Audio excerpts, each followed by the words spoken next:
নাম আনিসুর রহমান, আমি চ্যালেঞ্জ করলাম, আপনার যেই ছেলে ফজরের নামাজ পড়ে না, মেয়ে ফজরের নামাজ পড়ে না, এ ভদ্র না, ভদ্র নয়, ভদ্র নয়, অসভ্য, অসভ্য, অসভ্য।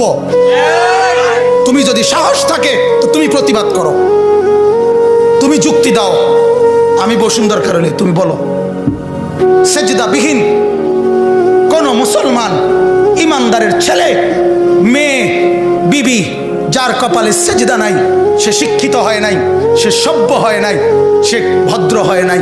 আল্লাহ কোরআনে বলছে, ইবলিসকে, ইবলিস তুই সেজদা করলি না, অহংকার করেছিস, তুই বের হ আমার থেকে।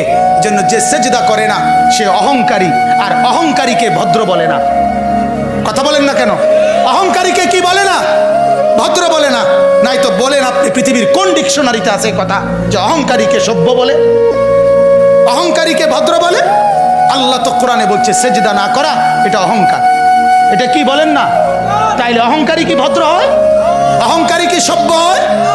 অতএব ছেলেকে ভদ্র বানান, ছেলেকে সভ্য বানান। পড়েন আপনি, কোনো সমস্যা নাই, বাংলা পড়েন, অঙ্ক পড়েন, ইংরেজি পড়েন, পদার্থ পড়েন, জীববিজ্ঞান পড়েন, হিমালয় পর্বত ফুরাটা ফইরা বাইতে পড়েন, কোনো মানা নাই। আটলান্টিক মহাসাগর পইরা বাইতে নালান, কোনো আপত্তি নাই। কিন্তু কোরআন বাদ দিলেন কেন? সেজদা বাদ দিলেন কেন? গোলামি বাদ দিলেন কেন? বন্দিগি বাদ দিলেন কেন? আল্লাহকে ছেড়ে দিলেন কেন? আল্লাহর সাথে দুশ্মনী কেন? যে ছেলেটা সারাদিন একটা ওয়াক্ত নামাজ পড়ে না, যে বিবি একটা ওয়াক্ত নামাজ পড়ে না, যে মেয়েটা পর্দা করে না, তারে জিজ্ঞাসা করেন না যে মা সবার সাথে সম্পর্ক বজায় রাখো, মালিকের সাথে কেন দুশ্মনী? আল্লাহর লগে কি নারাজি হইলা?